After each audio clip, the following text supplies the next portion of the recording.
Hello મિત્રો, થોડાક દિવસ પહેલાં અમારી આઈડીમાં એક વિડીયો અપલોડ કર્યો હતો જેમાં સિલાઈ મશીનનો સ્ટોક બતાવ્યો હતો. એ સ્ટોક ચાઇનામાં રેડી થઈ રહ્યો હતો. એ વિડીયો જોઈને ઘણા લોકોના કોલ અને મેસેજ આવ્યા હતા કે ઇન્ડિયામાં તમે લોકો ક્યારે લોન્ચ કરો છો. તો મિત્રો, ફાઇનલી અમે લોકો ઇન્ડિયામાં લોન્ચ કરીએ છીએ. તો તમે લોકો જોઈ શકો છો કે આ મશીનની બેસ્ટ ક્વોલિટી, બેસ્ટ પ્રાઇસ અને ઓલ ઇન્ડિયામાં ડિલિવરી મળી જશે. તો તમારે લાઈવ ડેમો જોવા માટે ઓમ મશીન ટૂલ્સ 32 ભરતનગર, શેરી નંબર 1, મારુતિ ગૌશાળાની બાજુમાં, એલિસ રોડ, સુરત.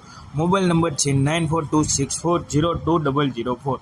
અમારી ત્યાં ટેક્સટાઇલને લગતા દરેક પ્રકારના મશીન મળી જશે, જેમ કે વોટફિક્સ મશીન, લાઈવ ગમિંગ મશીન, ઝેટકન મશીન, સિરોસ્કી મશીન. દરેક મશીનમાં ઓલ સાઇઝ અવેલેબલ છે. ને અમારી આઈડીને તમે લોકો ફોલો કરો, કોમેન્ટ કરો અને લાઈક કરો અને 10 લોકોને શેર કરો.